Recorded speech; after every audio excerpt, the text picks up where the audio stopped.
The only thing we have to Beer. is Beer. itself. Beer. So many choices. Only no function beer well without. Beer!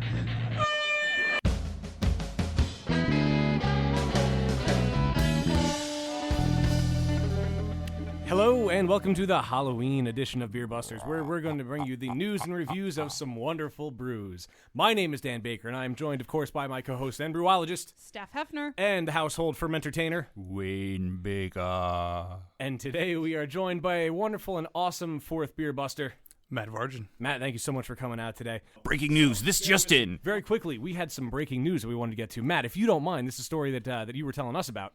Yes, this comes breaking out of Boston, Mass. via Briningsville, Pennsylvania. Berks County Homebrew Club member Teresa Burry is one of the 3 winners of the Sam Adams, or the Boston Beer Company Long Shot winner.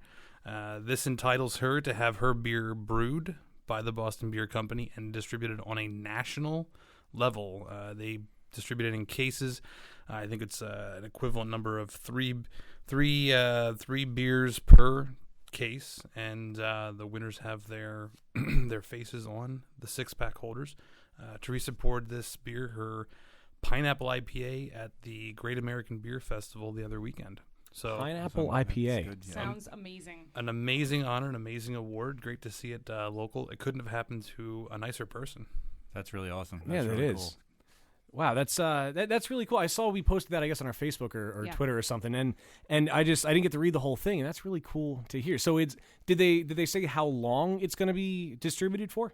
It's essentially like a seasonal release that they do. It's Okay. only available for a limited time.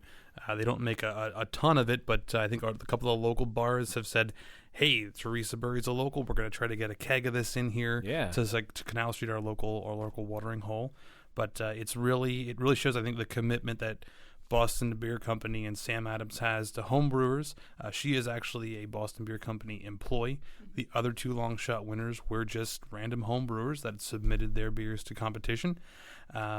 If you work for Sam Adams, after approximately 6 months of employment, they'll actually give you equipment to homebrew, some bottling Whoa. buckets, some extract stuff, siphons, beer cleaning stuff, beer sanitizing stuff, and then you're able to also sign out ingredients from the brewery.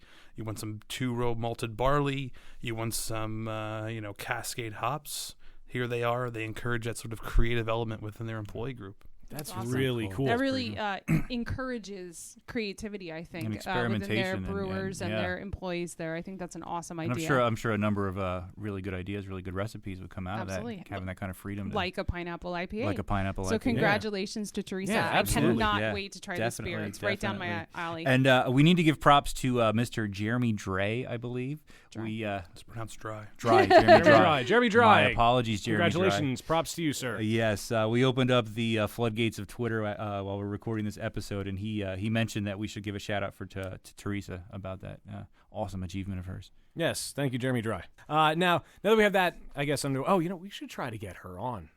It would be Not a bad awesome to idea. have Teresa on Now, the show. before she gets too famous for it. Right, I know. Before this little podcast that takes I've been place in a basement. trying to get a female on the show. I mean, this is our 13th episode. I am still the only female voice Wait a that minute. has been on here. This is episode 13 before Halloween. Oh. And the Yeah. light bulb goes on. All right. Yeah, but anyway, sorry, we should get her on. That had occurred to Absolutely. me before. All right. So Well, should we get into some more we news? should.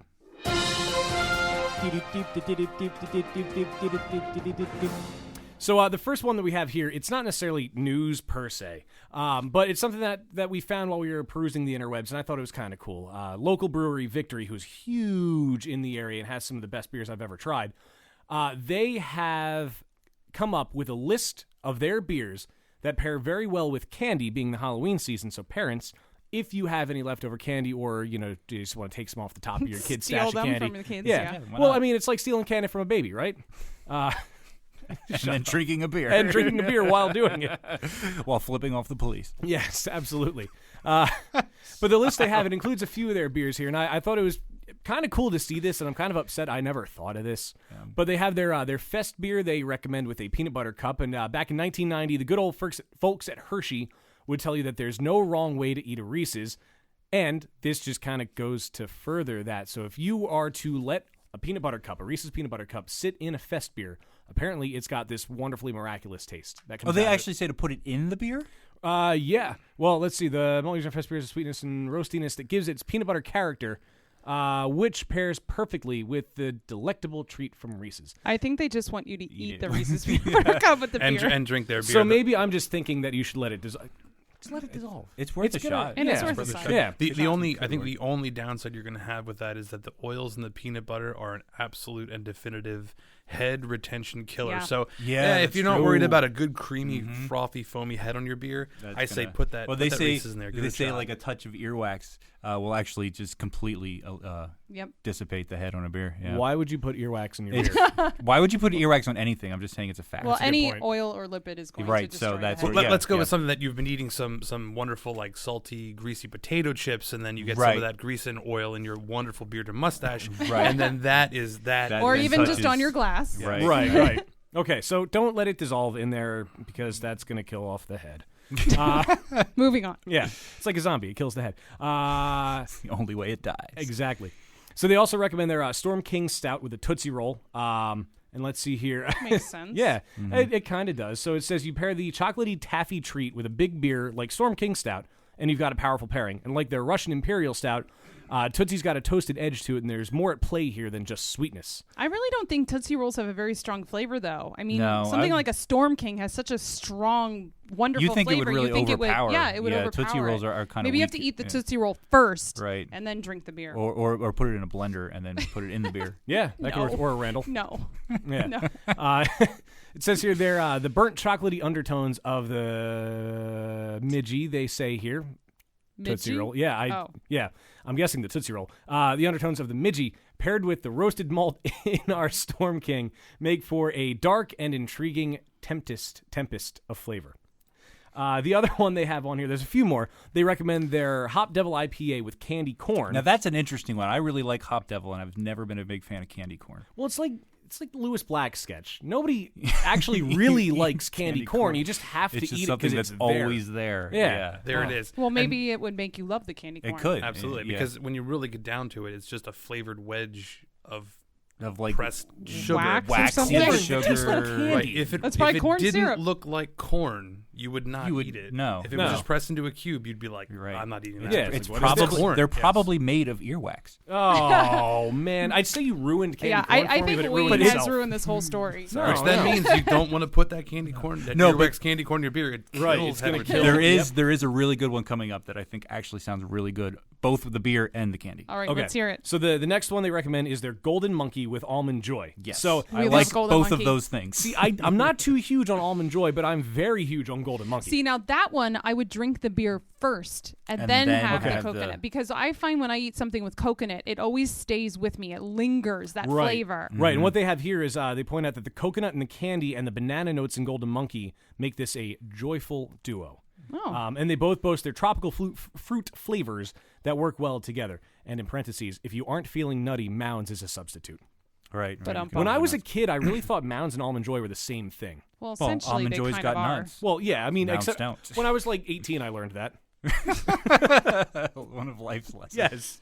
But that one, I thought that one sounds really good. Yeah. Yeah. The last one they have on here is their V12 and Sweet Tarts, and they say, pucker up for a brilliant combination of sweet and sour. The fruitiness and sweetness found in our V12 balance perfectly with the aptly named candies. I And hate sweet tarts. I was never too huge on them either. The only thing that I kind of liked was unwrapping a little pack of them and just popping one by one, and for some reason... And I'm going to regret even starting this sentence because I don't want to finish it now, but I would pretend they were pills. Of various sorts. So speaking of local beers like Victory, Matt actually brought along a growler from Old Forge Brewing Company, and I just did a blog post this week about Old Forge because they just moved to their new spot a few doors down from the Yes, Elspar. that's right. And we are drinking Rude Hop, which is their 6.5% hoppy Belgian pale ale. And I got to say, it's a tasty one. Yes, and while you're mentioning it, my glass is empty. Yeah, I think maybe I didn't could, know we were have going to a mention little. this while recording, so I downed mine. Yeah. Well, we'll keep passing the It's growler it's around. really good. It's really good. So Yeah. speaking, we've mentioned our guest twice now. Do you think maybe we should introduce him a little bit? Oh, you have one more news There's story, one more don't you? story. I mean, the story ties in a way. Sorry, I'm getting ahead of myself. No, it's fine. So we all know that beards are awesome. I sport one that's not so great. Our guest Matt has one of the better beards I think I've ever seen in my life. It has a very well executed beard. Yes, and someone in the beer industry, one of the best breweries I think I've ever had beer from. Especially for IPAs. Oh my God, yeah. Yes. And let's not forget, Woot Stout came from them. So Woot This woot. is Woot true. Woot. This is How many true. episodes Got her can we down mention that in? I'm just going to I keep know. it going. Before It's Will gonna- Wheaton breaks down and comes No, on the it's podcast. like, all right, these guys have promoted me enough. I have to do an interview. It is a delicious, Yes. delicious beer. One day. But we are, of course, talking about Stone Brewing Company. Their CEO and founder, Greg Cook, he's going to participate in Movember's Shave the Date, and he's going to completely shave his long, scraggly beard down to bare skin at a live orchestrated event in San Diego. Which is crazy because I don't even think I remember what he looks like Without without a that beard. beard. yeah. You know, I just read. I don't know if you've ever been to the website, The Oatmeal. It's like Yeah. a webcomic site, and there was one. It was like minor differences or something, and it talked about how when you're clean shaven and you grow a beard, and somebody sees you, oh, you grew a beard, oh, it looks great, whatever. And then if you've had a beard for a while and then you shave it off, everybody's like, you look really weird. Yeah.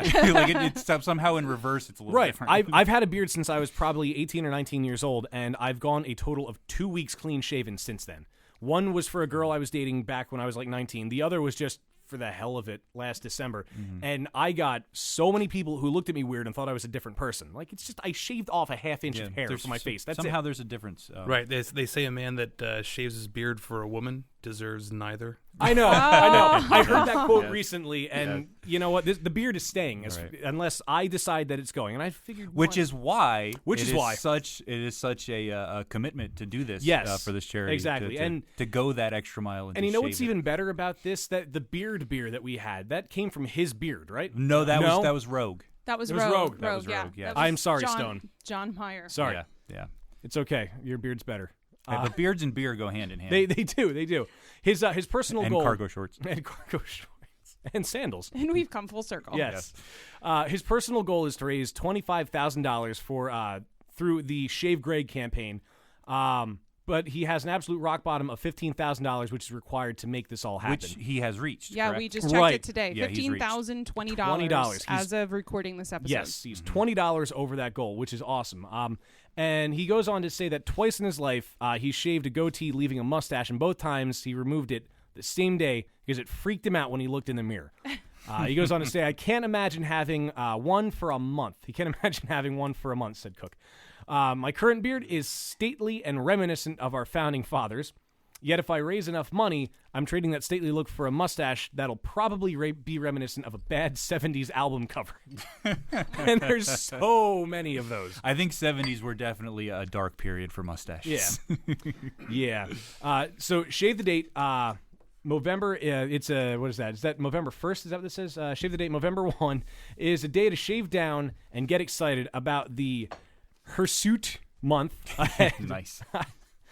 This year, to celebrate the coming of November, hundreds of San Diegoites, San Diagonal. People Yes. from San Diego. Right. They will gather together at Quality Social in the San Diego Gaslamp District for an event that will bear it all, which involves this Shave Greg. And like we said, as of the recording of this episode, he has raised $15,020. So he's got a little under $10,000 to go. You can go to Movember.com to donate. But don't donate for him because we have someone more awesome that you can Yes. donate for. Okay. Yes. Okay. This is very true. So Or donate for both. That's true. We kind of tease it a little bit, but this story does tie into you, Matt. Absolutely, yeah. This will be the second year I'm participating in the Movember charity. Movember is a portmanteau of mustache and November, and a portmanteau is a combination of those words. So it's Movember. Movember is a charity organization that looks to raise funds and awareness for men's health issues, specifically things like prostate cancer and testicular cancer. And the official rules of Movember are that you shave completely, full shaven, January 1st, and then you grow your mustache over the course of of the month of Movember. You can register on their website, create a profile, take some pictures. There's an iPhone, Android app that you can actually use the Mo Tracker, which will set up a reminder every day or whenever you ask it to remind you to take a picture with your phone. And it will then allow you to output the daily images and track your progression of your lip sweater throughout the entire month. Right. Love it. Right. It's this will be my second year. I am again raising money and awareness on the Team Golden Avalanche. They are a brew pub based out of Kutztown, Pennsylvania. Their head brewer, Christian Mosbach, will be leading our team with his epic stash. I'll be joining, and then we also have their assistant brewer, Colin Presby, who I believe is another beer buster. Yes, he was. He was Yes, one of the first fourth beer honorary. busters. He was the second fourth beer buster. Yeah, The one of second, the fourth beer first. busters. Yes. So Movember's raised, Mo brothers and Mo sisters, because this is not just a male-dominated. Even though the brewing industry is very much male-dominated, and we have multiple teams throughout the area. I know Weyerbacher always fronts a relatively impressive bunch of whiskers for the entire month. In 2013, the Movember organization raised $147 million. Oh my God! Wow. And had almost over 1.1 million people participate last year. Oh, that's amazing. So when you look at the numbers going back to, I guess, 2003, when they had started up, they've raised so far to raise money for fighting against cancer, men's health issues. 446 million, almost 3 million people have been involved with Since this, and they it's started. worldwide. Yeah, Oh, yeah. that's You mentioned great. earlier that there was you had something from It was a Across the clients pond. of ours that work in the UK had brought back a campaign flyer, the Campaign for Real Ale, and this is a local club, the Warwickshire branch in the UK, and they're highlighting a Mo beer. It's brewed by the Warwickshire Brewing Company, brewers of genuine real ales, and it's called Mo Brew, 4.1%, and they describe it as a malty golden brown session beer with a facial fuzzy furnishing creamy head. So they definitely encourage. It's a worldwide organization, and hey, who doesn't want to grow a sweet stash? Right, for a good for cause. November. That's very true. That's cool. That's a really cool thing. And I think the thing is, a lot of times when it comes to health issues that are particular to men, I think men are a little more reluctant to talk about or do things about it. Right, right. So having something like that, I think, really helps. We're a very stubborn bunch. Oh, very absolutely, stubborn bunch. It had been years since I'd gone to a doctor, and my fiance said, "You need to go to a doctor. You need to get regular checkups." And I'm like, "No, I'm healthy as an ox." All these kinds of things. Yeah. I did eventually go, and Movember was the precipice for doing this. Right. Last year was the first year I participated, and I shaved down to the stash. Mm-hmm. I shaved down. She goes, what is that on your face? doing? And I'm like, I'm doing it to raise awareness for men's health and money. And she's like, well, if you're trying to raise awareness for men's health, you need to take care of your health. Like, sign up, get a doctor. So I got a doctor and I got a physical, and I am healthy as a horse. But now I know that. So You know for sure. Yeah. It's not just about wearing the mustache. It's about walking the walk and a protecting few yourself. things are more singularly manly than a good mustache. That's so true. I think it's a way to get through to us stubborn guys to pay attention to our health. But it's not just men. I mean, women can definitely participate. They're referred to as Mo sisters for the month. They can register and create a profile and then solicit donations. But really, the other thing they can do is encourage the men in their lives to participate in Movember, or go to the doctor, get that physical, get those health checks, that kind of thing. We have a couple different parties. There will be a Golden Avalanche event of some type that's coming. We'll tease that, and there'll be information hopefully on the website about that. So women can participate that way. I know when we have events and parties, we have fake mustaches. We hang out there. The other thing that women can do is they can participate on November 18th. They can take part in Have Sex with a Guy with a Mustache Day. Which, if you didn't have a good reason for a mustache before, Gentlemen, get growing. In more ways In than more one. than- double entendre. Oh, that was interesting. I've always been jealous of people that can grow like full thick mustaches. Like mine is sort of there. I feel like a crayon would do a better job. And that's an interesting thing. I mean, we've got mustaches that stem the board, and you can have a full thick beard or a full thick mustache. When we look back through history, we think of guys like like Nietzsche or Mark Twain, very popular full mustaches. I think Tom Selleck, very popular for his mustache. But also people like Groucho Marx. Interestingly enough, in the early part of his career, it was a drawn-on fake mustache, and did not then know that. later No. he ended up He grew it, actually, right. actually growing the mustache. But you mentioned one of the interesting individuals. He's from Baltimore. It's John Waters, the famous playwright and things like that. He has this very distinct pencil thin mustache. He It's does. just above his lip. I mean, there it is. It's a Yeah. mustache, but it doesn't carry with it the same sort of machismo as you would, but it's still a very defining a- signature to his look. I always liked metropolitan mustache. Salvador Dali's mustache. Yeah. It's popular. The Salvador Dali, or the Dali, is popular enough that it's actually own style of mustache. Wow. No, that's cool. That is awesome. So how many different styles of mustache are there? Many different ways as you can. Yeah, like Yeah, I've just thought yeah. of like a straight mustache, kind of like I have like a curly Q mustache. You see, like cartoon. handlebar, Yeah, yeah. That's to me. That's I didn't know there were more than that. Well, there are. I know there are beard and mustache competitions, and they have Right. official styles. Things like the handlebar, the horseshoe, the Dali, the Fu Manchu. These are very distinct, notable categories. There's almost always some sort of freestyle or full mustache. The English sort of traditional with put into points and waxed into Right, tips is right. another one like that. But then there's a whole slew of sort of takes on those mustaches, different ways to comb them out and trim them. The walrus, the imperial, that pencil thin mustache. So there's official competition rules, and then there's let rules be darned, and we'll just Right. we'll grow what we feel like. Yeah.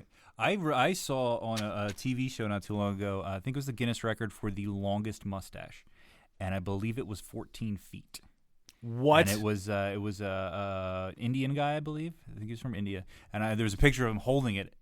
Holding his arms out and just coming. Now he had a beard and everything too, so it was kind of just like two pieces that sort of came out of this mess of hair that was already there. But yeah, 14 foot long. 14 from end to end. Oh my! Yeah. I can't Wow. imagine that. It's one distinct note. With Movember, we're talking about mustaches. Right. I right now in a rather large full beard. A mustache, as I think Movember defines it, is it cannot connect to the chin. That if I do a goatee or the Van Dyke and my mustache connects to my chin, that's not a mustache. If I break the corners there so that Right. the mustache doesn't travel down and connect with my chin here, you could have it come all the way down and you'd have the horseshoe. Okay, I was going to right, ask but it about can't that. be part Popularized of- by Hulk Hogan. Yeah, of course, yeah. brother. As long as it doesn't connect on the chin, it's a mustache, and it cannot connect to the sideburns as well. So you can't do the who was it that had the mustache to the beard, but then the shaven Right, chin. and I did that one year just Yeah. for the hell of it. That It was big so sort of bad. Rocking some thick mutton chops Yeah. on there, It yeah, was like so a bad. Chester A. Arthur kind of Right. look. Yeah, there we go. Right. Wow. So definitely head to Movember.com and start your profile or donate. That way we could all help big health issues like this. Now, Yeah. Matt, if our listeners go to Movember.com, they could just search for Golden Avalanche and they Yep. would find you guys? Search for Golden Avalanche. I think you can Fantastic. donate to the team itself, just the team, or you can vote for the best mustache on there, which would obviously be mine. So Obviously. Totally. Yeah, we'll definitely post all the relevant links on our website when we post. And the I episode. see you brought a lot of gadgets here Yeah, that what do you have passed there? around. all sorts of things. Well, I think with Movember, we're talking definitely about men's grooming. Go see your local barber and see what he can do for you. A couple of the things, the accoutrements, if you will, that I brought with me. The first is this is for all year long. This is a beard oils. So one of the tough things about beards that I know a lot of guys that don't have beards, they clean shave. It's like, well, man, beards are really itchy. Like I grow it, and a couple days later, oh man, it just itches so much. That's why I shave it off after 3 or 4 days. I can't get past that. Well, one of the reasons that it's probably itchy is because your skin's dry. And it's very difficult to put aftershave or some type of moisturizer or lotion on your skin if it has a beard on top of that skin. So one of the ways to keep your skin healthy and allow you to grow that nice, awesome beard is to use beard oils. Beard oils are really just a mix of oils and botanicals that you put maybe a dime-sized drop into the palm of your hand, work it into your hands and your fingers, and then just massage it through your beard. Working into your skin underneath the beard to help keep your beard moisturized. That way, it's not dry, it's not itchy. And the oils also help keep your beard nice and shiny. And Yeah, and I know you have mustache waxes. Now you had what you referred to as artisanal mustache waxes, or sort of artisanal. Like. Well, yeah, I mean, mustache wax, and I've been the first year that I needed to get mustache wax because I went to the local drugstore and I bought razors to shave. I don't go through many razors a year. And the beginning of November, I buy a whole packet of the Gillette Mach 3s because I have a lot more real estate to shave then.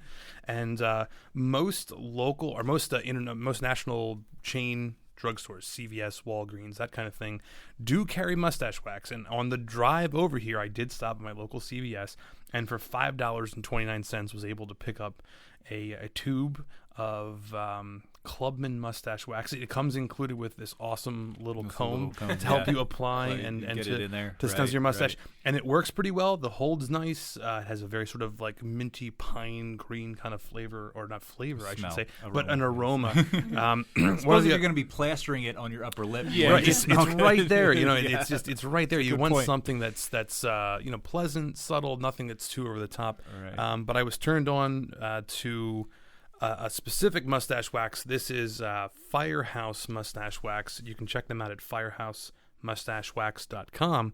And I think if you Google mustache wax, they're one of the first guys that come up. Right. And it's handmade. The aroma is definitely heavy in like a natural beeswax.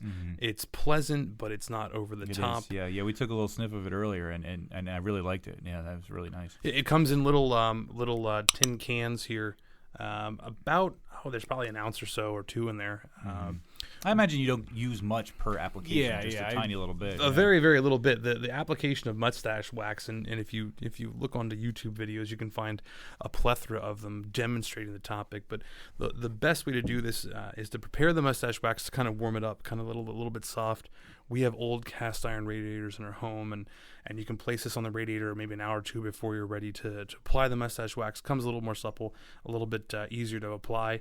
If you can't do that during the wintertime, if I want to touch up during the day, I throw this in my pocket, and your body heat kind of keeps the wax just a little bit softer. So basically, you get out of the shower in the morning with your mustache still a little wet. You kind of towel dry off, and then just work a little bit of the wax into the points, into the edge of your mustache. Use a comb and kind of comb and spread it out, and then keep applying until you have a sufficient build of wax in there, and then start twisting, pointing the ends, kind of moving the mustache around and kind of shaping, curling up the points if you're looking for that sort of traditional pointed English mustache. Have you do this sort of thing Captain Hook in the movie Hook? Oh, yeah. Yes, the clock's there we ticking go. and he's sleeping, and the curl of his mustache is tipping against his face as the clocks go. So we will post a picture of all of these awesome show and tell items that Matt brought along, and he was kind enough to offer to write a blog post for us to educate some little our more detail listeners about all the- about how to use the products and how to take care of that facial hair. So That's I look awesome. forward to reading about that. Yeah, I think we just became the beard busters too. That's okay. Yeah, There's a lot of this is cool. crossover. Even There's as a lot a woman, of I'm crossover. very intrigued by this. I think it's pretty awesome. Like I said, beards and beer go hand in hand. Yeah, this is Yeah. very true. Now, Matt, obviously you are big into beer. Besides, Movember and such.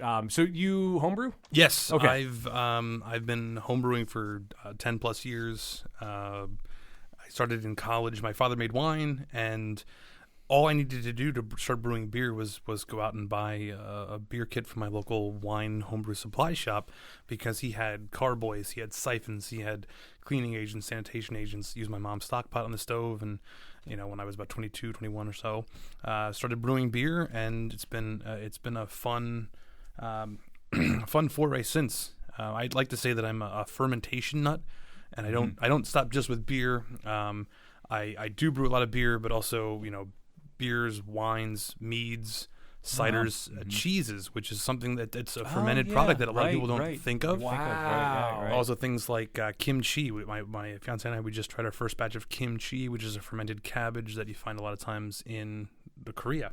Oh, okay. So there's a lot of fermented products out there, like sauerkrauts, or when you pickle things, or beets that are employing the fermentation process, which is breaking down things, flavoring things. I mean, any homebrewer out there that's tried wort prior to adding the yeast, it's terrible. It's this bitter, just sickeningly sweet concoction that it is the magic of yeast and fermentation that in turns it into this beautiful, wave beautiful of the hand liquid and that all we of a so sudden, much yes. So that's really interesting. I'm sorry to interrupt you. But that's really interesting. I mean, I know there's a lot of crossover. You brew your own beer, make your own wine, do your own meads, but then, like you said, the cheese and foods and a lot of things that involve fermentation that you might not think of off the bat. That's really interesting. Yeah. What's your favorite one to do? I'm assuming beer. Oh yeah, absolutely beer. I mean, I brew more beer than anything else. I do typically all grain batches, 10 gallons at a time. My real passion is sour beers, wild fermentations. I love. Steph's face just started Well, glowing at the mention of he sours. has mastered the Flanders Red. I mean, every time I think every homebrew meeting I go to, I'm trying to get beer educated by Matt and his. I've only ever tried to do one sour, and it was almost a year ago now, and it was an extract kit. I mean, it wasn't even anything spectacular. It was when I first dabbled in souring, but we have a club project going on right now, actually. I don't know if you want to mention that. Yeah, we which do. is The pretty Berks cool. County Homebrew Club has done several barrel aging projects where we get a 55-gallon oak barrel, and we have 10 or 11 members each brew a 5 or 6 gallon batch, and then they'll do the primary fermentation at home. We bring them to a central location where we store the barrel, and then after testing to make sure each of the batches isn't infected, that it's in good quality, we rack them together and we age them in the bourbon barrel. The last one we've just done is a Flanders Red. It's a Belgian style, a Franco-Belgian style. That's characteristic of, it has a beautiful sort of rosy red color. It's a deep auburn, and the the flavors that you get out of this are, it has a very tart, sort of lactic aroma to it, a little bit of barnyard kind of characteristic. People are usually a little bit turned off by barnyard. What do you mean? Well, there's flavors reminiscent of wet dog and horse blanket. That's what makes of it hay. wonderful. Stacks of hay and manure. So it has a super complex flavor, super complex aroma that takes a lot of the elements you find in beers and kind of expands upon those. Adds That more a and more little bit of horse layers. blanket, a little bit of wet dog, and just very small amounts add a subtle amount of complexity to the beer, and really it takes fermentation to a new level. You're not just using brewer's yeast, Saccharomyces cerevisiae. You're using wild yeast, Brettanomyces. You're using bacterias like Pediococcus. It opens a whole new range of fermentation, and the process usually takes much longer. My Flanders Reds that I brew, I let age and ferment, some of them 2 years, 2.5 years, Right, yeah. before we really let all those microorganisms chew up and do all their jobs and create all those wonderful complex flavors.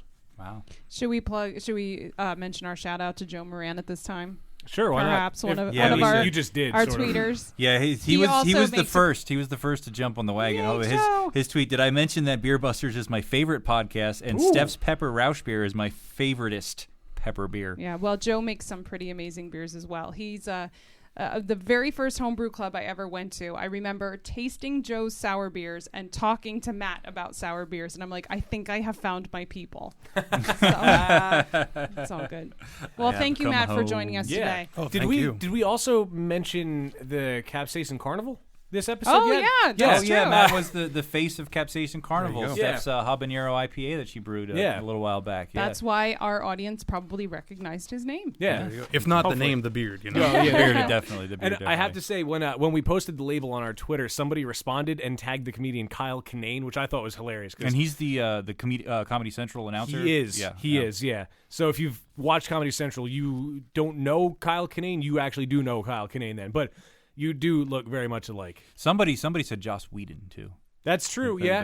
The That's also cartoonized true. version of Matt Yeah. looked like Joss Whedon. They must be very attractive young men. They are. They are. Yes, absolutely. With magnificent beards. Yes, that is the most important part. But yeah, like Steph said, we definitely thank you for coming on to the show, especially after having your face on one of Steph's labels. It's been a pleasure. So now, we did mention at the top of the show that this is the Halloween episode. So now, in line with that, Evil lips are awesome. Steph, what do we have worked up today? So let's have some happy fun time now. Hey, you got it right. Happy Fun Time Games. Wayne, what is on tap today? Well, good evening. Or good morning or afternoon. Or Whenever you're listening to Whenever this. you happen to be Hi. listening to this episode. It is time for a spooky, scary, spine-tingling, blood-curdling edition of Scary Bad Time Games. Oh, no. You see what I did there? I've written a poem to mark the occasion. In the inky black forsaken night, the howling wind a voice it might be restless spirits' cries of plight, instilling mortal souls with fear.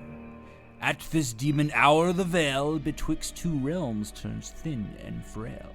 Against this scene we'll spin a tale of horrors, wraiths of ghouls, and beer. That's awesome. Love it. So what we're going to do, in a sort of a campfire fashion, is we're going to tell a ghost story. And it's going to be one of those where one of us is going to say, start story, say a part of it, and then we're going to pass it on to somebody else, and you're going to have to come up with the next thing, and the next thing, and the next thing as we go along. So we're going to have to be good listeners. So you're going to have to listen, you're going to have to pay attention to what the person before you is saying. Yikes. And then weave the tale in the direction that you choose. I also have to make it a little more interesting. I have a witch's cauldron here. And in this is a bunch of pieces of paper that have words, phrases, concepts on them. When your turn comes around, you pick one out, and whatever's on the paper, you have to incorporate into the story somehow. Oh, this ought to be fun. Now, it doesn't have to be the exact word, and it could be a variation thereof, or it's a general idea or whatever. So hopefully, this doesn't turn into a train wreck. And I would That would be terrifying, though, so it would work perfectly. Oh, yeah. Absolutely, That's what we're trying to do train here. wrecks would be pretty hella scary. And hopefully we can pinch off the tail, as it were, with beer somehow saving the day. Oh. If we can get to that No point. pressure. So I've sketched out a little bit of an opening. I didn't want to write it in too much detail because I didn't think that would be fair, since the rest of you are making it up on the fly as we go here. So I'm going to say there's a guy. He works in a bar. His name is John Doe. He signs the guest book, John Doe, every year. Wait a minute. Since the 1920s now. And he's closing up the bar alone. So it's 2:30, 3 o'clock in the morning. And he goes down to the basement to do whatever it is you do in the basement of a bar when you're ready to close. While he's down there, he hears a glass breaking upstairs at the bar, which freaks him out a little bit, as it would. And so he grabs a pipe that just happens to be sitting there, because those are the sorts of things that are in the basements of bars, and creeps up the stairs, thinking maybe there's, a burglar or something. He gets up to the top of the stairs, goes back to the bar, he looks around, everything looks fine. Takes a little more, nothing amiss. Everything's okay. Starts to feel a little silly. Maybe he just is hearing things. Imagine the whole thing. So he puts the pipe down, finishes cleaning up, goes out the front door, locks up the door. He's on the cold, empty street. A little bit of wind howling. Not a soul around. And suddenly, he realizes he left his phone inside. That is terrible. Oh, God, no. And at that point, I'm going to pass the story to Dan. Please Oh, you. Okay. choose. All right, so I'm picking out of the cauldron now, and I have to Incorporate. Do I say it right now? Just incorporate it. Okay. Don't say it right away. So he left his phone inside. He goes back in, finds the lead pipe moved. It's no longer where he left it. Somebody put it to the table right next to the door. He hears a rustling coming out of the back. Runs to the bar to find, hopefully, his phone. God only knows what. On the bar, finds a puddle of blood. His first thing he can grab out of defense is a rusty beer can. Dun, dun, dun. At this point, we pass over to Matt. So he finds this rusty beer can. What we haven't talked about is the fact that this bar, this is a brew pub. All right? Of course it is. We have our bartender, our John Doe, and I should draw a word out of the cauldron here, shouldn't I? He ends up walking around behind the bar. He finds this pool of blood. He reaches and he dips his finger in this pool of blood. 'Cause you would. And because he suffers from Marfan syndrome, he takes a taste, and it turns out that this red sticky liquid is not blood at all, but it is the remnants of a stuck mash from the brew pub earlier today for a sweet Flanders Red. Still not having found his phone, John Doe proceeds to chase an odd, ominous noise. It's a groaning, followed by a sort of gurgling, repetitive sound. It's coming from somewhere in the fermentation area. So he's traveling around the fermentation room, and he spots a bottle of beer. This bottle of beer has been sitting there, probably on the shelf for years. He's parched with thirst from all his search, looking for these weird sounds in the brew pub area. He opens the beer, takes a swig of it, and finds out that it is horrendously skunked, which is my word I have to use. And at that note, I will pass off to Steph Hefner. No. So There's he's nothing worse than a skunked beer. He's had the blood and a skunked beer now. Yeah, this has not been a good evening, but it wasn't blood, That's Flanders Red. Sorry. Delicious. so that was okay. So after spitting out the skunked beer all over the floor in disgust, he realizes why he's still back in the building. He's still hearing that mysterious gurgling sound, and he's looking around, and walking over hoses and looking into tanks, and he's not sure where this gurgling sound has come from. Then all of a sudden, he hears his ringtone. Holy crap, my phone! So he rushes back towards the bar where he hears the sound of the phone, and he slips and falls, forgetting that the stale wort was still all over the floor. And as he falls to the ground, he hits his head. And after momentarily blacking out, he opens his eyes to realize that he's laying in a pile of human bones. And yes, John Doe finds himself knocked out cold for he knows not how long, laying in a pile of human bones. The gurgling sound has grown louder and louder. It seems to be surrounding him. He doesn't know what to do. He's lost his weapon. He left his lead pipe out front. So he said he stops and he thinks for a second, what am I going to do? What am I going to do? What's going on here? I don't know what to do. He's freaking out as the hazy world around him starts to come back into focus after his unfortunate head trauma. He then remembers suddenly, in the basement, he has a jar of magic hops. So he rushes back down to the basement, hoping that somehow these magic hops will save the day. He's running down the stairs. He goes back and he goes to his secret cupboard where he keeps all his magical occult accoutrement. He tears it open, and the jar where the magic hops should be is shattered on the shelf. Oh, that was the word. Okay, my turn. Actually, magic hops. Magic hops. Magic Okay, hops. I that makes love sense. All right. So the jar of magic hops was shattered, and he looks up and he realizes that the lead pipe has found him again. It's stalking him. Clunk, The clunk, crazy clunk. lead pipe. He looks at it. He tries to run and he tries to run, but no matter what he does, he keeps getting closer and closer and closer to that gurgling sound. It gets louder and louder and louder and louder. And then crash! There's a sudden loud noise.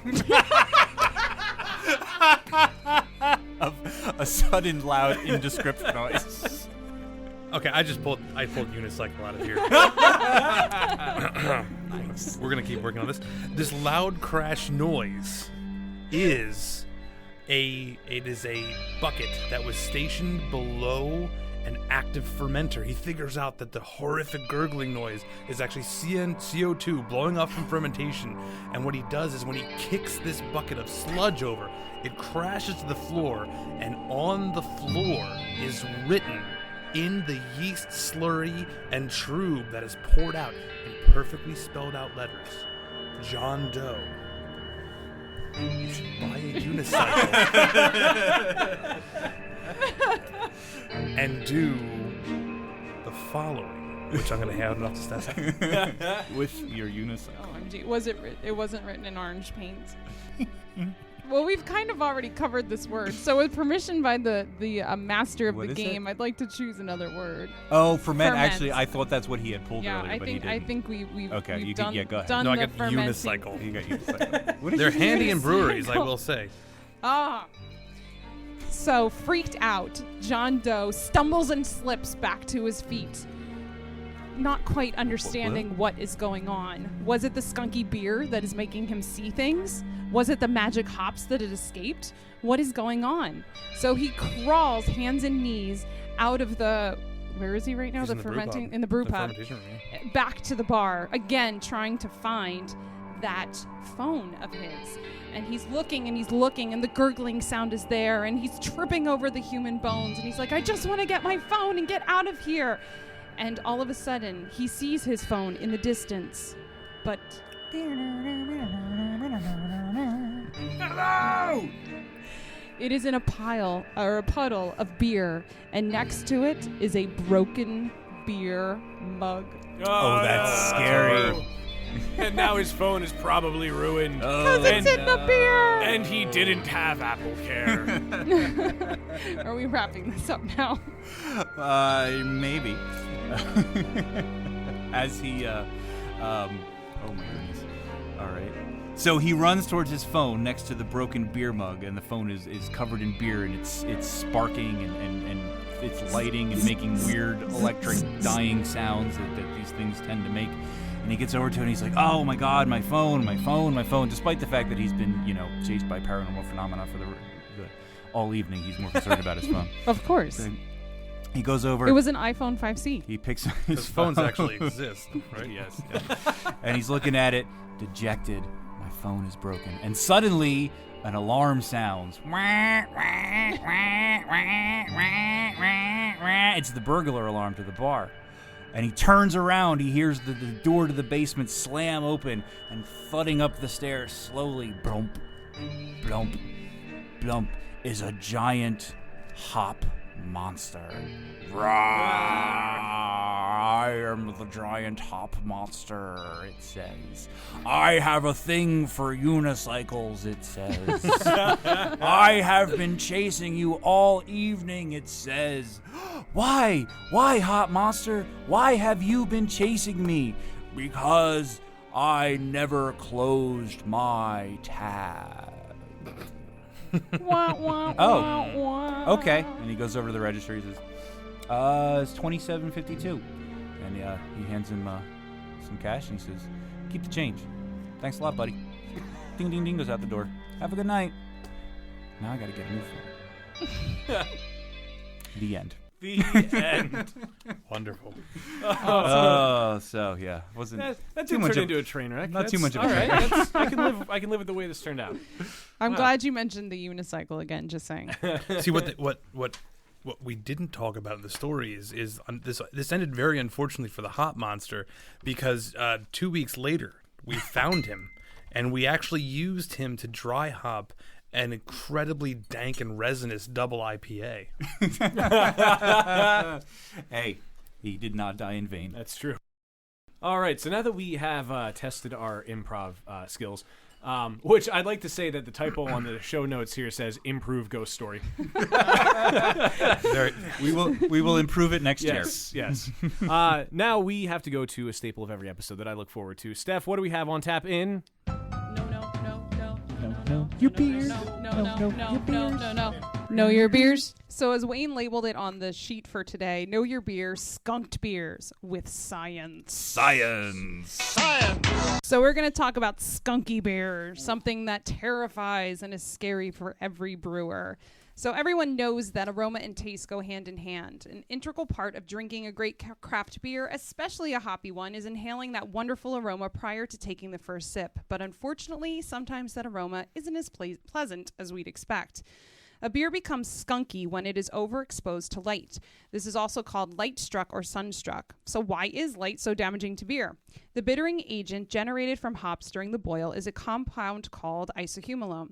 Ultraviolet light can degrade isohumolone, but visible light can also induce isohumolone degradation with the help of riboflavin. Light causes isomerized alpha acids from hops to break down, bind with sulfur compounds, and with the help of a photosensitizer, usually riboflavin, produce 3-methyl-2-butane-1-thiol, or MBT, commonly called mercaptan.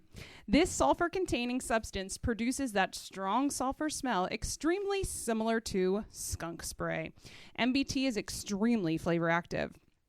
It's important to note that a skunky beer is not the same as a beer that's gone bad due to temperature or age. The light struck aroma occurs faster in cold beers, however, because riboflavin is more active in colder temperatures. A higher dissolved oxygen content in a beer will also cause the skunking reaction to occur more rapidly. Adjunct beers are susceptible to skunking, while darker beers less so. Beers with higher concentrations of isoalpha acids, of course, are more likely to become skunked. Brewers try to control the light struck character in many ways, using a low riboflavin producing yeast strain or a malt bill for a darker beer will help, as well as controlling trub levels, and of course educating the public. Miller Brewing Company tries to create A by using a special hop extract. Tries to create a low skunked beer by using a special hop extract called Tetra Hop. That's what you do when you try to plan ahead. The isomerized alpha acids in this product have a slightly different molecular structure than natural isomerized alpha acids. Therefore, they are immune to the effects of light. This extract also increases the foam retention of a beer. It is important to note, however, that Tetra Hop extract is only used for bittering. It has no aroma. So if any hop constituent other than Tetra Hop is used, the beer will no longer be lightproof. Corona, on the other hand, advises their drinkers to shove a lime into the bottle prior to drinking, masking the skunkiness. Breweries will also try to control this character through packaging, using enclosed cases, large labels, and foil wraps to help block out the light. Most beer is sold in brown bottles or cans because they better protect the beer from harmful rays that damage it. Clear and green glass bottles offer little to no protection at all. Beer without any protection can become skunked from sunlight very quickly. Interestingly, exposure to light in blue and in the violet spectrum, which is about 350 to 500 nanometer range, skunk beers more rapidly. Within the visible wavelength spectrum, violet and blue wavelengths are scattered more efficiently than other wavelengths. So with this Know Your Beer segment, I've done a little experiment. What I have in front of you is a typical, this will not be named beer because we don't want to negatively talk about a specific beer, but this beer, I purchased it, a case of it in a nice brown box. It was sealed the whole time. I brought it into my house and put it right into the refrigerator, trying to protect it from light as well as possible. So this, what you have in front of you, would be the normal beer, hopefully ideal, with little to no aroma and flavor damage. I think you should say little to no aroma or flavor. I think we could say that Essentially this is an Oktoberfest beer. It's a very clean lager. Yes, We can go that far. So, we can won't say say that. that it's the oldest brewery in the world. But you have to be intelligent enough to know that. And the oldest brewery in the world Unless does a they very listen to good this job show. at shipping and transporting their beer. So the beer that arrived was wonderful. It's delicious, and so we can say it's an import beer because import beers have that mantra of being skunked because of being They just imported, take longer to which get makes here. sense. Yeah. But this is nice and clean and simple and fresh and a great beer. Now I'm passing around to our pourer. This next bottle, this one we put in the sun. I had it outside in the direct sunlight. Now, mind you, it is autumn, so it's not the high in the sky summer one. We had it We had it in the sun for 1 hour, and we're going to see if it changed the flavor at all. As we try to figure out how we get to pour this. Should we pour each of these in different glasses so that we can try them side by side? Oh, Yeah, crap, we I can already do that. finished Oh, mine. yeah. I That's finished a the great first idea. one. That is a good idea. So, and I think we'll open this third one a while to get this moving along a little bit here. So, wait, Wayne, which one did you just hand me? Is this the second one? That is the sun. This is That's the one that okay. was out in The the second sun. one, okay. So this one here, this third Not very one. good at science. Wait a minute. Which bottle did you just hand me? That's the first That's one. First one. All right. Put that one away. Well, and be no, done because with now it. we need more of the first one to He taste it side by needs, side. he needs the control. The one that Okay. I am pouring, we put in front of some black lights. We use fluorescent black lights. So this is that blue and violet light spectrum that we're talking about. And we had it in for about 10, 15 minutes because they say all it takes is 5 minutes in front of the black light for it to give that skunked flavor to the beer. It's so fizzy compared to the other ones, too. Well, that could have a lot. It could be the way I poured it. It could be the glass. Did you get the second one? I did not know. Ooh, the Wait. smell. Of the third Which one? wait, The which one are you smell smelling? of the third I haven't black smelled the light one? second one yet. Oh God, the second Wow. one. Oh God. That is the definition of skunking. Now I have to Oh, say, I wasn't so sure if this experiment would work. I don't even want to drink it. Yeah, I don't really. I don't want to drink it. Let's make sure we all have water. So my friends our listeners, grab your black light. You know we all had one when we were like 14 years old, at least those of you that are in the age range of Wayne and I. Get that fluorescent. Or who are just generally disturbed as children. That's true. Pull out that fluorescent black light, put a bottle of beer, preferably not your really, really special bottles of beer, but preferably maybe a hoppy one, because, you know, that's where you're going to get those alpha acids. 5 minutes in front of the black light, and I think you're going to be quite surprised. Yeah, that is really surprising. Okay, so I haven't tried the That second one quickly? yet. So the second one was sunlight, right? Just straight up sunlight. Yeah, the sunlight for about an hour, and it was in the bottle and sealed. I did not take it out of the brown bottle. To be honest, when I smell it, it reminds me of a skunk. Yeah, That's that sulfur. That's the yeah. mercaptan. Yeah. Yeah. The taste, however, I don't see much of a difference between the first and the second. Nothing too drastic, at least. If you hold your nose and don't get that aroma that precedes the drinking the beer, it doesn't translate into the flavor of the beer, but it definitely Comes out in the smell. unequivocally is there in the aroma. And Yeah. we'll note this is not a very hoppy beer. I mean, No. this is a German Right, Fest right. beer, and I know that this company specifically takes, not only do they have the brown bottles that they're using there, it is an import, but like Steph had said earlier, it's not the heating and cooling of the beer that really is detrimental and causes this skunking flavor, this light struck flavor or aroma, I should say. It's light hitting it. This case of beer does not have the ubiquitous hand holes cut into Right. the case Right. to help you hold that. That's one thing that I'm always impressed with breweries that do not do that. It's really not that difficult to pick up a case of beer by the bottom where you Right. probably should be supporting all that 24 beautiful golden bottles in there, instead of using these half-assed little sort of hand holes that have been cut in there. Those are letting light in there. Mm-hmm. Absolutely. And inviting disaster. Yeah. In many ways. Yeah, it is, and it's really interesting. I think. That the process occurs not through, like you said, a change in temperature, but it's actually the physical interaction of the light, Right. which is even borne out even more so by the fact that the ultraviolet spectrum has a quicker effect, a stronger effect. And you can even notice this if you're out on the deck at a picnic and you pour a beer into a glass and you set it out on the table at the picnic. I mean, as you're drinking that beer, it does not take long, especially in a clear glass, for the light to affect, especially the aroma of that beer, and you'll notice it as you're drinking it.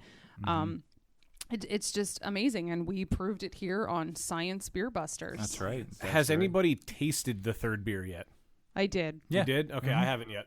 Yeah, The- like Matt said, it doesn't come out so Yeah. much in the flavor. I did kind of find that the Blacklight beer, the flavor seemed to be actually a bit weakened, Yeah. and I don't know if that was because it was precipitated by that strong sulfur smell, which kind of sort of cuts off your palate yeah, a I little mean, bit you're- because you're sort of blasted by Your it. smell and taste are And connected. then you sort of don't register the taste. But yeah, that smell. I mean, when you pick that up, it just hits you. And It's noticeable. all the millions of years of evolution in your lower brain just respond to that and say, this is not something I want to ingest. Correct. No, you're absolutely right, because many mercaptans are, if not poisonous, toxic. Right. And that's one of the reasons that humans or mammals in general have such an aversion to that thiol or sulfur-based mercaptan aromas that you get. I think the important thing to take away from this is product storage. That if you're at a bar and they have large coolers with glass fronts, that beer is being exposed to at least some, beer stealing, some light striking sort of additives. If you're in your local six-pack shop, you will notice that there are some six-pack holders that are designed differently. Specifically, the one that comes to mind is the Boston Beer Company. Sam Adams six-packs holders are much higher than your standard six-pack holder that covers the majority of the neck of the bottle, again helping to prevent light-struck beer. So And some are creating closed packs now. I know Prism, one of our favorite local breweries, Dan and I like going there. They sell 6-packs, and if you go to a place like Wegmans, they're enclosed in the box. And sometimes that's a turnoff for some drinkers because they're like, I don't know what's in that box. I can't see the bottle. But you should be reassured that the brewer is protecting your beer and trying to serve you the best product possible. Right. And I know we talked about way back in the Stone Age of like the second episode of Beer Busters about cans and about how a lot of craft beer brewers are now, using cans more and more, and they've sort of lost their stigma because a lot of times you think beer in cans, you think Budweiser, you think Miller, you think cheap beers. But, I mean, serving in a can, definitely, I mean, there's a good reason to. And this is exactly and I don't why. think cans have that misnomer anymore. I mean, I sort of don't, I feel really cool drinking a Sly Fox with the 360 can. Absolutely, and hey, we'll continue that science concept of you do not have the ability to get light struck beer in cans. Also, one of the main ways a lot of people drink beer is draft beer. Those stainless steel kegs again are not susceptible to light struck beer. So absolutely. Right. I've heard people say, "Oh, it tastes so much better on tap," and I've said that too. And this could be one of the reasons. There's good reason. Now I know that since the ultraviolet spectrum of light. It's our second spill of the episode. Sorry, That's all right. this is a minor one. Apologies. No, now it's not. Oh boy. All right, overflow. Science! Probably the reason this is happening, and this is a bottle for those of you who can't see what's happening right now. This is a You bottle don't of wanna beer see what's that's sort happening. of gushing out, and applying a little bit of articles of science here. The reason that this is gushing out is because I think Steph's had these down here, and they're warming up a little bit, which I think, warming craft beer up a little bit can bring out a lot of the hop aroma, the malty flavors, and things like that. But the warmer that solution is, the less ability it has to hold gases inside of it. So if you warm up a beer, it's going to outgas the CO2 that's trapped into it. So by cooling a beer down, it's going to hold in that back CO2. more, It's right. going to keep it in solution. So can I ask a science question related to this then? Sure. So what does it mean when I pull a beer right out of my fridge and I pop it open and then it just proceeds to overflow everywhere and I have to run to a sink? A lot of times it could be, I mean, if it's chilled down, you're going to have the beer, you're going to have most of the CO2 in solution. The usual problem, if it's a cold beer and it's what we refer to in the home brewing community as a gusher, usually what's happened is that there's more fermentation that has taken place in the bottle. This could be because of a couple different reasons. One, the fermentation hasn't completed fully, which means that there's still residual sugars left, or a lot of residual sugars left, that when you go to bottle this, add your priming sugar, there's actually far more sugar than you think is there, and that's over-carbonating the beer. The other possibility is that you have some type of infection. I talked about sour beers using different microbes. Well, these other microbes can metabolize and eat more complex sugar strains than yeast can. So if you have a contamination or an infection problem that has that's bacterial, those bacteria can actually eat up more complex sugars than the yeast can, and that eating up those sugars is going to produce CO2, and that could also cause that gushing of the beer. Science. Science. All right, so now that we've been scienced, let's do this. Beer me! Beer me! Beer me! Beer me! And now that all of our bottles are open and resting over a brand new towel, Just courtesy in of Steph's case, husband, and my Rich. sincere apologies for that near disaster. It's all good. Yeah, disaster avoided. So a few episodes ago, we compared two beers from the Pretty Things Beer and Ale Project. And as I was searching out sort of Halloweenish themed beers without being obviously Halloweenish, I came across a beer of theirs called Field Mouse's Farewell. So this 7.0 ABV Saison or Farmhouse Ale is their Harvest Time seasonal beer. It's a moderately sweet, full-bodied golden ale, which was made using Old World Strisselspalt hops from Alsace and Brauning Cross hops, a blend of 3 yeast strains, barley, rye, oats, and wheats. And they say, what else would a mouse want? The spicy rye and the yeast work together to give this beer a rustic character. Now, this is what I loved about this beer. The bottle reads, "The field mouse reminds us to keep moving along, that the afeared unknown is better than the stifling norm, even if you end up being eaten by a cat." Well, how about that? How about that? How about that being eaten by a cat? Cheers to that, right? Yeah. Right. This is really good. It's kind of bready, I think, a little bit. Yeah, There's a little there's a nice little cloudiness to the color of it. It's got that sweetness. I think the first thing that hits you is there's definitely a fruity floral aroma. Yep. Oh yeah. That is very dominant. Ooh. That's very dominant in the nose. And I'm getting more alcohol than I thought I would for being. I mean, 7.0 is It's a for a modest saison. beer. It's pretty strong, but Yeah. Yeah, you do get the alcohol, especially if you sort of hold on to it a little bit. Yeah. Yeah. It's when you're drinking it. it's a lot more complex starts to- flavor than I thought it was going to be. But it does rustic. I think is a good description. It does have Absolutely. a rustic. and you a get the rustic flavor to sweetness, it. but again, it finishes really dry, which is nice. I agree with the rustic because this is the color of this is it's sort of a light copper color. Yeah. It's not what you would think of a lot of farmhouse ales, a lot of saisons have that more straw golden color. Golden, right, like a and paler. I think the color is really kind of gives us a little bit of information about it's a little bit heavier grain bill, maybe some extra specialty malts that are contributing color, but also some of that more as they refer to rustic flavors. Yeah, Yeah, and wouldn't the rye give it the darker color as well? Rye doesn't particularly add that much color to it. Rye usually adds more of a mouthfeel component. One of the jokes that sort of runs at a lot of beer festivals is people will be like, "Oh man, oh yeah, I really taste the rye." Rye doesn't really have much of a flavor specifically. It has more of like a viscous mouthfeel that it adds a thicker element to the body Like of the almost beer. creamy. It adds a bit? Yeah. creamy thickness to the beer. right. That, And that's I was going more- to say this has a creamy feel to it.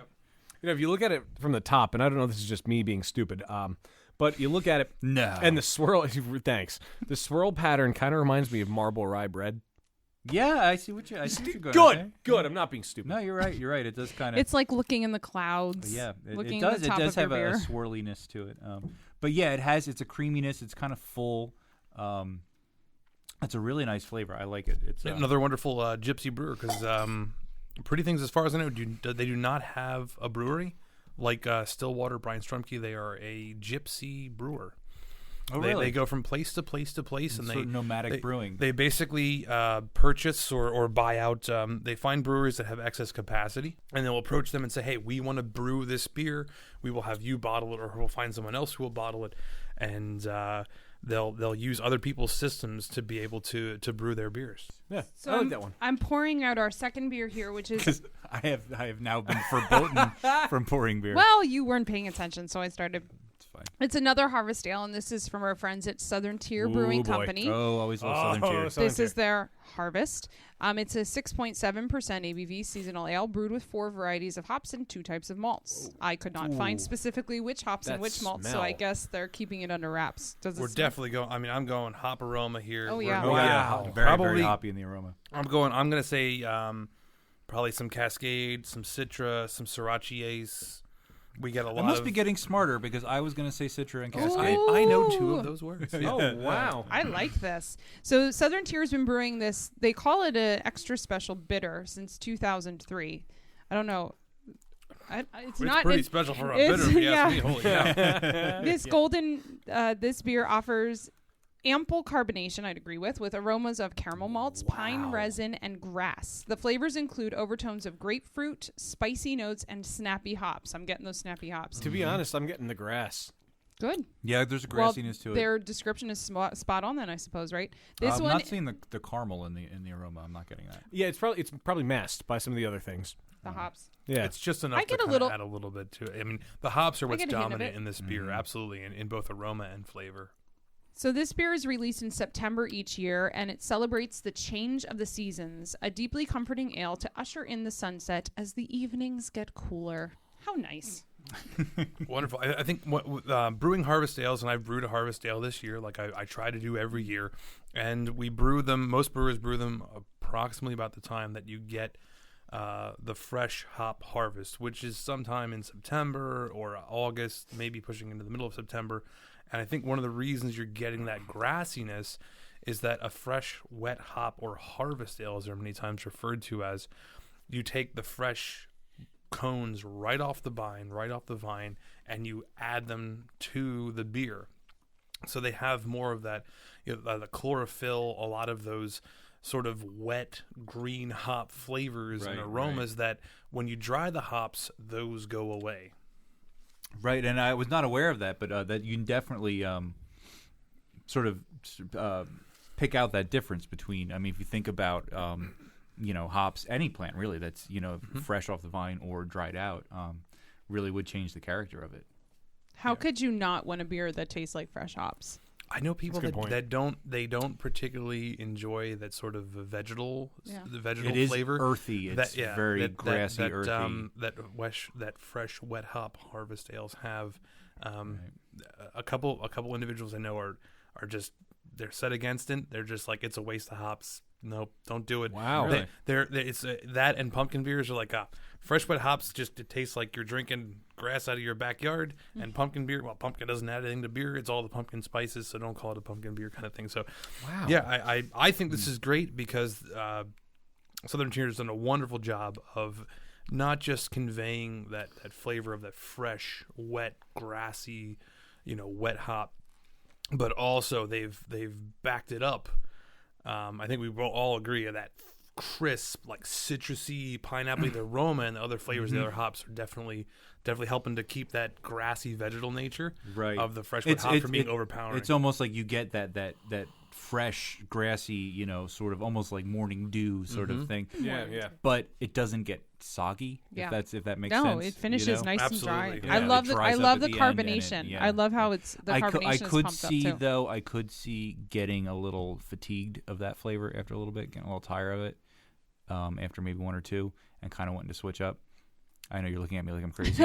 I know, but it's the sort of thing. Like if you think of fresh cut grass, it smells wonderful, but you smell it for 2 hours straight. I think you'd kind of get sick of it. Well, that's why Southern Tier has quite the repertoire. Yeah, So I there's would. always What I would another one. I would do is I would go from something like this and then jump into something that's sweet and malty to back it up to sort of kind of yin and yang. Yeah. And then once you're done, you can finish with creme brulee. And then of course you finish with creme. If I anytime love you're creme drinking brulee. Southern Tier, you finish with creme. You finish with. They're in New York, but they're just like just above Yeah. the Pennsylvania border, kind of near We Erie. drove like there they're from northwestern Erie. It's not far from Pennsylvania, Erie. and I almost want to be like just. I almost want to consider them like a Pennsylvania brewery. They have A amazing Northwest PA beers, brewery. excellent we can beers, make them an yes. honorary Pennsylvania brewery. Absolutely, yeah. Sure, Right. sure. Whether or not absolutely. they want that title, they have it. Awesome. Sounds good. I'm sure Pennsylvania's they would appreciate honored to have them. They make some delicious beers. Oh yeah, they do. that. So moving on to the other side of New York, Dan, this one is for you. From Brewery Omegang. I'm sorry. You have to say that it's for me, and as much as a nerd I still haven't watched it. I hope it's still for me, haven't too. seen it. I haven't seen the third season yet. Okay. Have you read the books? That's No, I I haven't haven't read the book. I haven't. It's Although I heard a wonderful. really good interview with George R.R. Martin. George R. R. Martin's. It's just amazing. I've read the first book, A Game of Thrones. I'm looking. I was going to say, I haven't even said what the beer is yet. Oh, okay. Finally, someone said, Spoiler alert. Our Game of listeners have Thrones. no idea what we're talking about. Go ahead.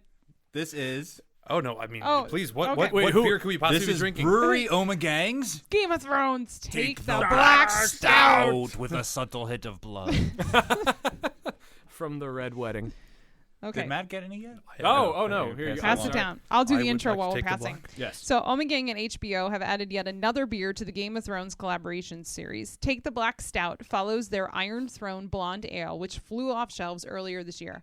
Omegang doubled production for Take the Black Stout to meet demand.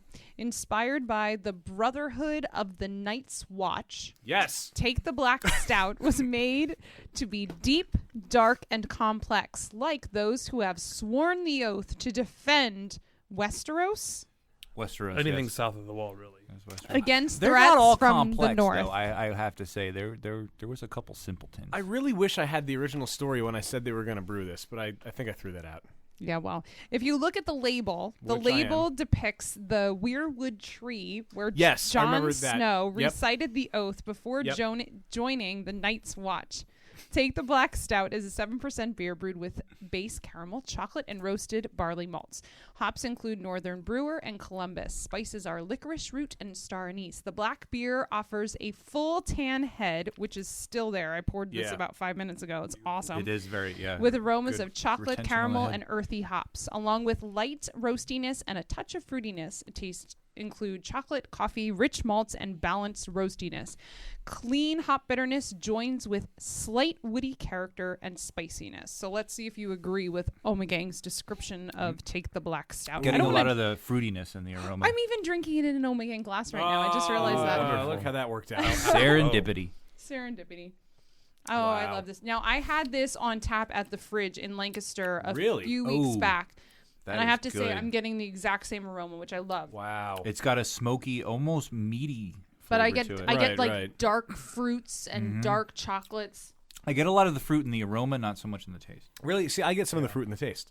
I'd almost argue that this may have been fermented with like a Belgian yeast strain. Mm-hmm. I get a lot of Belgian kind of characters of that like clove and banana kind of flavor. Yeah. But it's backed up and it's made more complex with this sort of rich, chocolatey, malty kind of flavor. It's in some sense I'd say that the roasty, nutty, kind of smoky flavors are almost just a little subdued.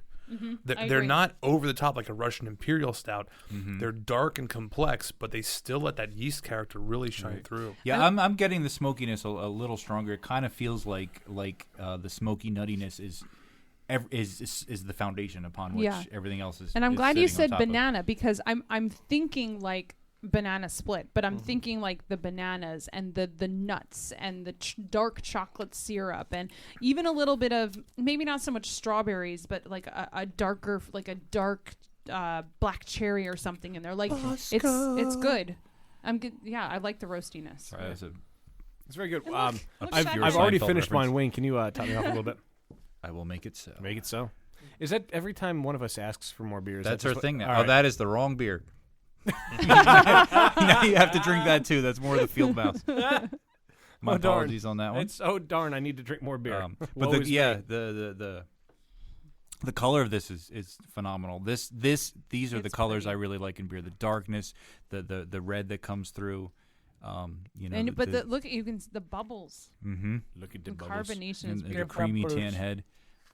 I mean, for those who have read the books, who have watched the HBO series, I mean, you could imagine Jon Snow sitting watch on top of the wall, looking north, and the bitter bracing cold there is just ripping through you, and you have this dark, rich, malty beer that still it's dark and warming, but at the same time, it still has, I think, notes of what could be longing or waiting for you at home, of that fruity kind of banana, clove, spice kind of flavor, that it's not all dark and dismal and despair. I think a White Walker would definitely take on the Night's Watch for something along something these like lines. this, yeah. Absolutely. And it comforts you in the bleak cold and reminds you that spring lies somewhere behind you. Yes, winter Yes. is coming. Winter right? is coming. Yes. Oh God, all those pictures are gonna be on Facebook soon.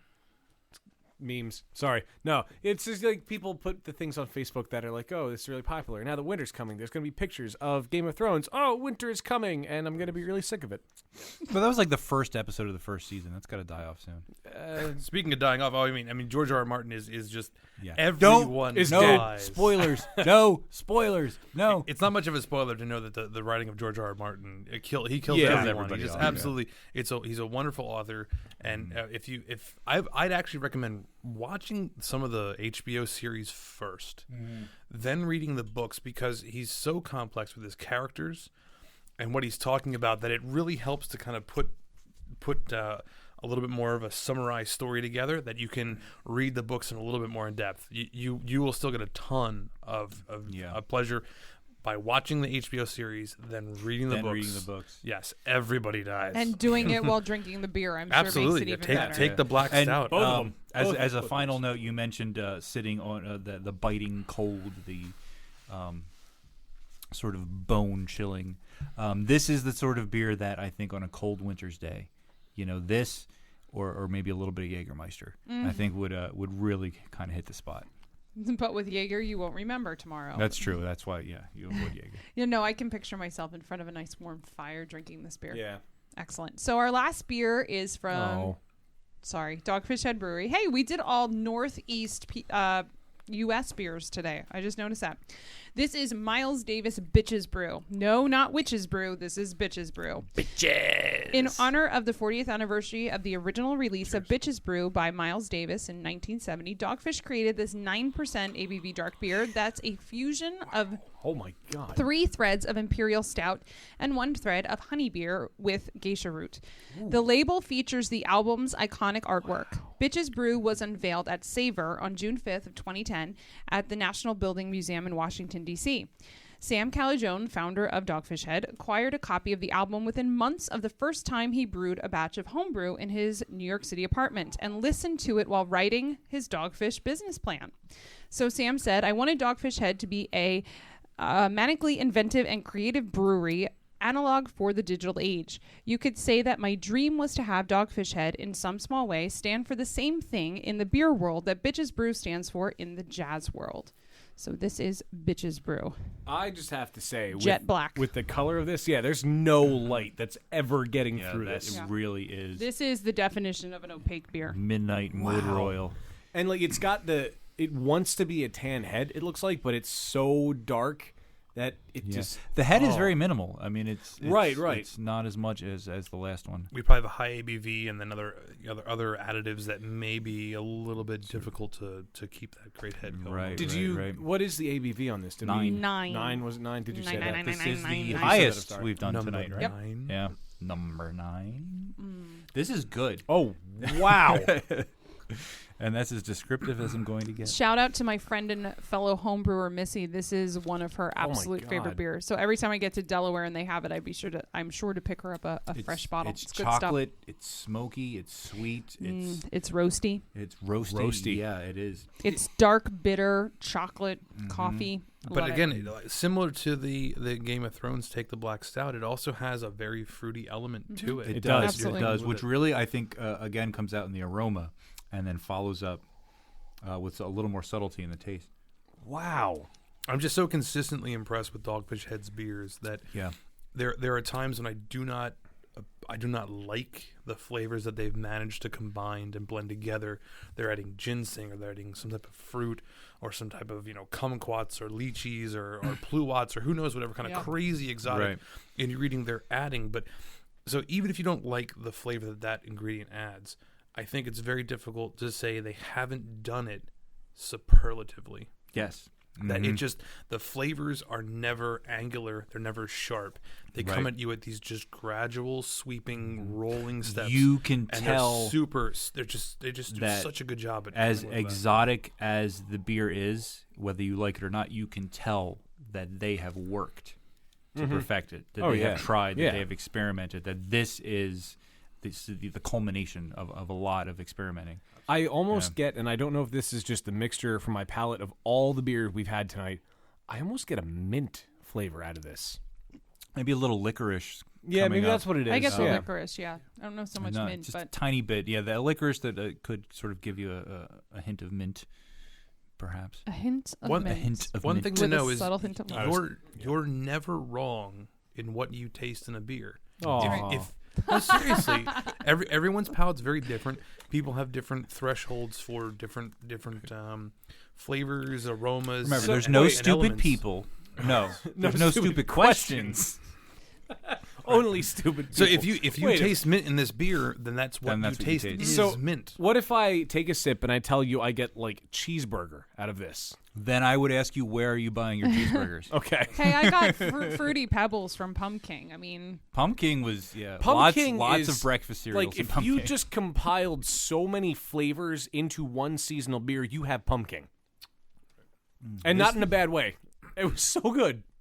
I mean, the important thing about tasting beers is that many people, the people that are good at tasting beers, I should say, everyone can taste beer. Right, but right. People that are good at articulating that are able to put a word to what they're tasting. You taste the beer. You understand what you taste. It is coming up with those terms and saying, you know what, I taste blueberry, I taste mint, I taste raspberry, I taste chocolate, or I mean things like leather. I mean, it's possible to taste leather in this beer. It has a really rich, dark, sort of complex, velvety, rough kind of finish to it. And you're never, like I said, you're never wrong. Take the chance and be like, you know what? I taste leather in this.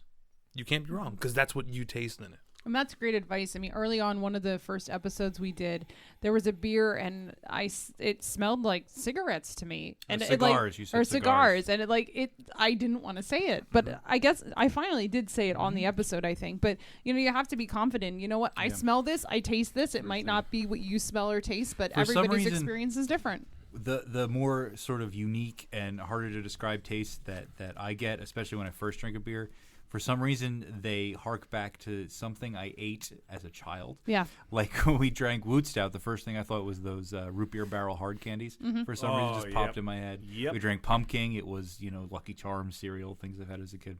So I think it's my brain. If if my adult brain and my sophisticated language fails, it just falls back to what did you eat when you were watching Saturday morning cartoons as 8 years old.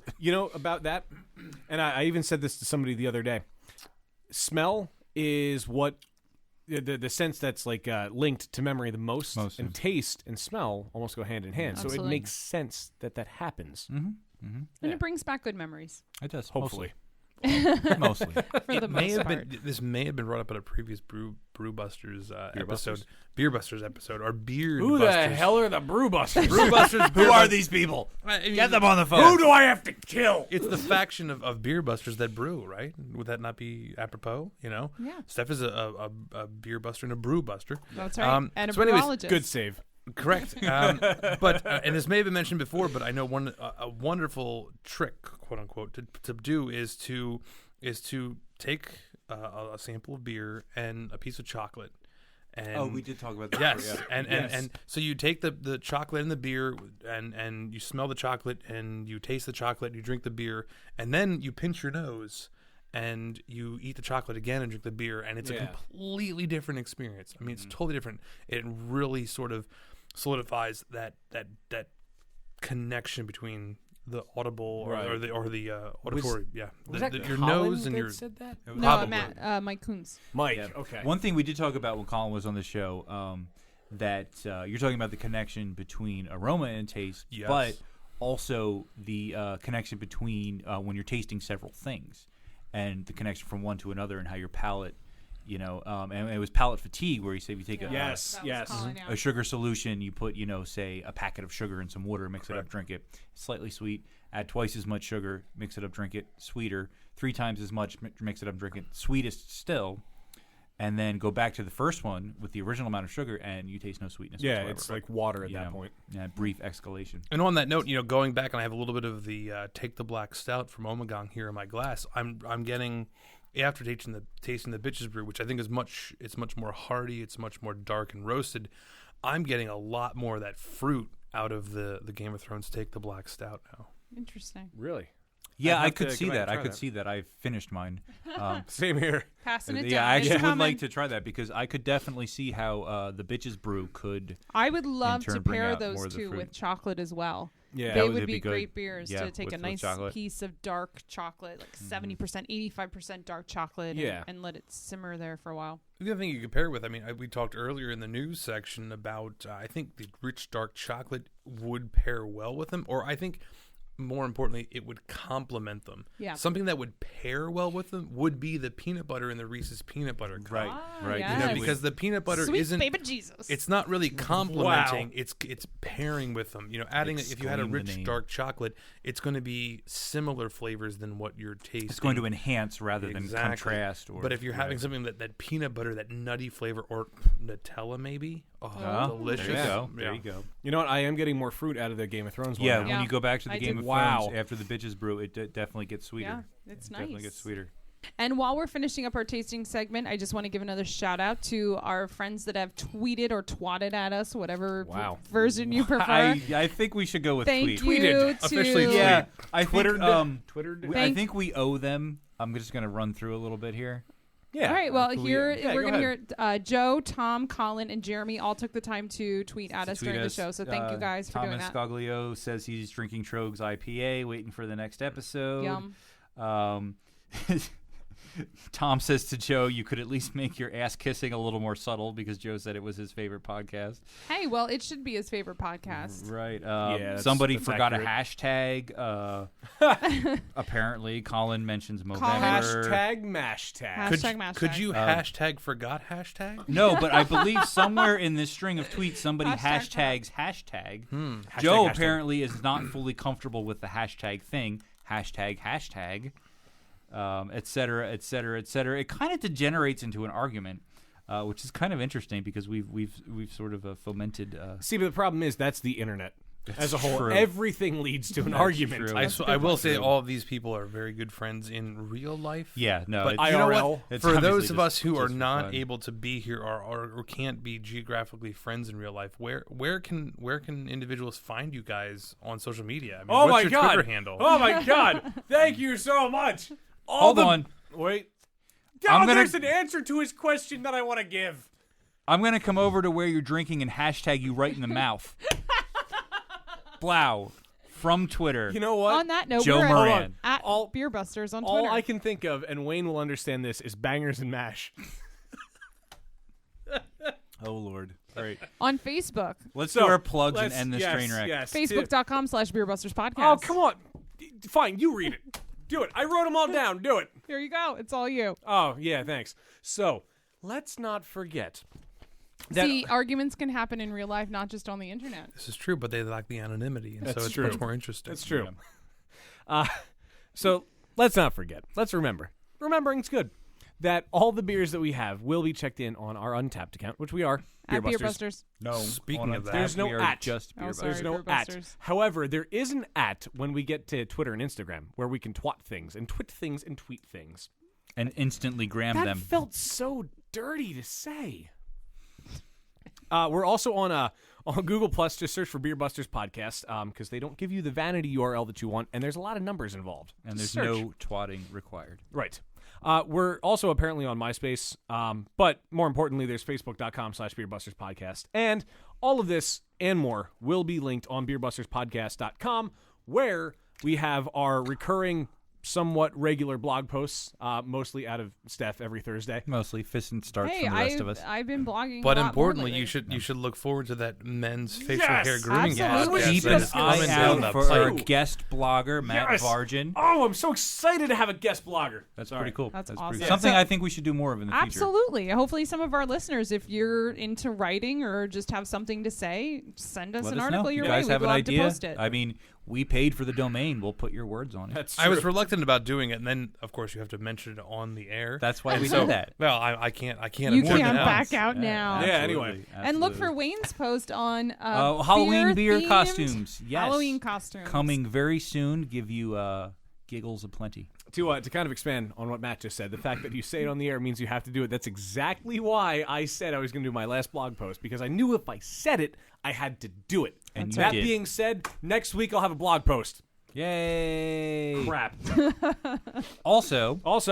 Also, don't forget that you can sign up for the Beer Busters newsletter. Go to our website on the homepage. It's right at the bottom. If you go to our blogs, if you read the blog that Matt's going to write, if you read the blog that Dan's going to write, if you read the blogs that Steph always writes, they'll be right there on the side of the page. You can sign up. You can go to our Facebook page. You can sign up there. And eventually This I'm is going to be... becoming a very long commercial. It really is, but I'm going to bug you again on Twitter and Facebook with a direct link to a website where you can sign up and you will be served many, many beer goods. And make So- sure you go to Movember.com and Movember.com, search for yes. Golden Avalanche and donate for those awesome mustaches. Because I mean, it helps a great cause. Absolutely. I mean, I don't know that there's anybody. I mean, how few people can say that they haven't been touched, unfortunately, by cancer in some way. A parent, Right. Yeah. a cousin, a friend, an uncle, a grandfather. I've lost multiple grandparents to cancer, and it's a wonderful thing to do. I mean, your facial hair is growing anyways. Why not put it to a good cause? Just and the best thing about growing out your beard is you get to be lazy and not shave. Unless you Well, already it's to have be a a full mustache. beard. If It you has to have be a a full mustache. beard, You have and to then you shave down to a shave down. mustache. Right, it's right, really, I say for me, it's a commitment because I have to wake up every morning and I have to shave all this real estate here that previously just let it grow wild. So, Yes, but it's for a great cause, and please rally behind it. Yes. Go to Movember.com. Become a Mo Search bro. up Golden Avalanche and send some inspiration, some love, and maybe if you have a couple bucks, send some dollars our way too. Yeah. Every little bit counts. Every little bit helps. And you know what? And the way we can even say that every dollar counts, every little bit counts, is of course the Movember fundraising that is going on the West Coast at $15,020. That $20 puts him over that bare minimum. Yeah. So every little bit does Your count. 20 because bucks could be the $20. yeah. Even if it's $1, 20 extra people are donating $1, that puts you over that little bit of a mark where it's necessary to do it. So there's so many good things that can come out of this. Please, if you can, donate at Movember.com.